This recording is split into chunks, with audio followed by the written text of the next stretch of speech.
বাৰঘৰীয়া যুৱ সমাজৰ উদ্যোগত আজি আমি ঈদৰ নামাজৰ পাছত অকণমান চৰ্বত আৰু কেকৰ ব্যৱস্থা কৰিছোঁ অতিথিসকলৰ কাৰণে, বাতৰুৱাৰ কাৰণে, ৰাইজৰ কাৰণে। এয়া আমাৰ প্ৰথম পদক্ষেপ। সমূহ অসমবাসী ৰাইজলৈ বাৰঘৰীয়া যুৱ সমাজৰ তৰফৰ পৰা ঈদ উল ফিতৰৰ আন্তৰিক শুভেচ্ছা জ্ঞাপন কৰিলোঁ।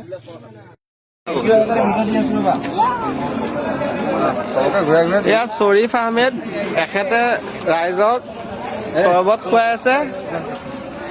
এয়া মানে তেখেতে কৰি আছে। চৰবত ভাল হৈছে, বহুত ভাল হৈছে। কোনোবা দুবাৰ তিনিবাৰ লৈছে, দুবাৰ তিনিবাৰো লৈছে।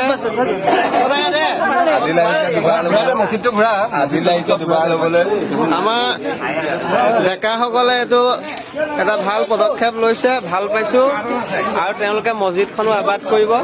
কেক লৈ যাব, আগত কেক আছে, কেকটো দেখুৱাই দিয়া। আহি থাকিব মছজিদলৈ।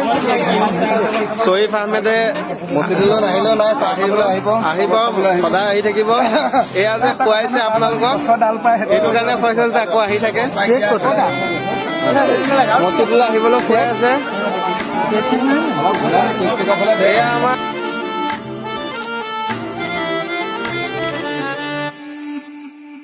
दिन ये खुशियों का मिलके मनाए सभी, रहमतों से सजा है सामा, नेमतों की हुई आज बरसात है, हुए रोशन ज़मीं आसमां।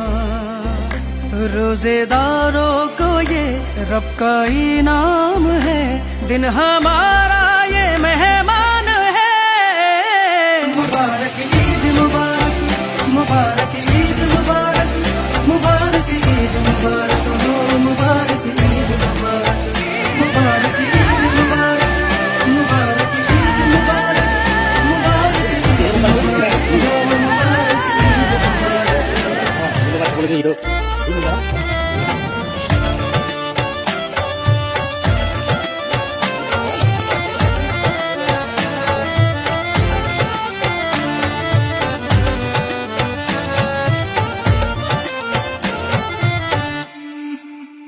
सदकाए मुस्तफा रज़िया मान ले, हमने मांगा है जो वो अता बख्श दे।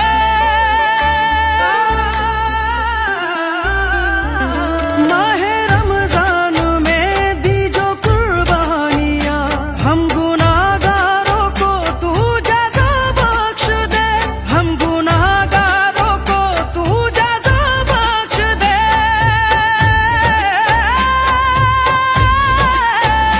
सबकी सुनता है तू, ये मेरा मान है, दिन